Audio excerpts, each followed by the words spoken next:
செவ்வாட கட்டிக்கிட்டு நாங்க கழுத்தில் மாலை போட்டுக்கிட்டு ஓம் சக்தி ஓம் என்று பாடிக்கிட்டு நாங்க மருவத்தூரு வர்றோம் அம்மா. அம்மா செவ்வாட கட்டிக்கிட்டு நாங்க கழுத்தில் மாலை போட்டுக்கிட்டு ஓம் சக்தி ஓம் என்று பாடிக்கிட்டு நாங்க மருவத்தூரு வர்றோம் அம்மா. ஓம் சக்தி பராசக்தி. ஓம் சக்தி. குருவடி சரணம், திருவடி சரணம். பங்காரு அம்மா கிட்ஸ் சேனல் வியூவர்ஸ்க்கு எனது அன்பான வணக்கங்கள். ஒரு 24 இயர்ஸ் ஓல்டான ஒரு அண்ணாவும் அவங்க அப்பாவும் ட்ரெயின்ல டிராவல் பண்ணிட்டு இருக்காங்க. அப்போ அந்த அண்ணா அவங்க அப்பாவை கூப்பிட்டு வெளியில பாருங்களேன், இந்த மரம் எல்லாம் நம்ம கூடவே ஓடி வருது அப்படின்னு சொன்னாராம். அதை கேட்ட அவங்க அப்பா சிரிச்சுக்கிட்டே அக்செப்ட் பண்ணிக்கிட்டாங்களாம். அதுக்கப்புறம் திரும்பவும் அந்த அண்ணா அவங்க அப்பாவை கூப்பிட்டு இந்த மேகங்களும் நம்ம கூடயே ஓடி வருதுன்னு சொன்னாராம். அதையும் அவங்க அப்பா கேட்டுக்கிட்டாராம். இந்த ஆக்டிவிட்டிஸ் எல்லாம் கவனிச்ச ஒரு பேசஞ்சர், ஏன் சார் உங்க பையனை ஒரு நல்ல டாக்டர் கிட்ட கூட்டிட்டு போலாமே அப்படின்னு கேட்டாராம்.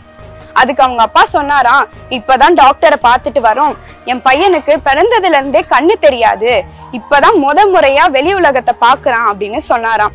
இதை கேட்ட அந்த பேசஞ்சர் மத்தவங்க நிலைய தீர்மானிக்க நினைச்சது தப்பு, அது மட்டும் இல்லாம சில உண்மைகள் நம்மளை ஆச்சரியப்பட வைக்குதுன்னு நினைச்சுக்கிட்டாராம். இததான் அம்மா அருள்வாக்குல சிறிய விளக்கில் எரிவதும் தீதான், பெரிய விளக்கில் எரிவதும் தீதான், சூரியனும் ஒரு நெருப்பு பிழம்புதான் அப்படின்னு சொல்றாங்க. இதெல்லாம் வேறுபடுத்தி அறிய நம்மளுக்கு ஆன்மீக அறிவு தேவைன்னு சொல்றாங்க. படிப்பறிவு, பகுத்தறிவு, அது மட்டும் இல்லாம ஆன்மீக அறிவும் இருந்தா நம்மளும் ப்ராடிஜி ஆகிடலாமே மக்களே. நன்றி.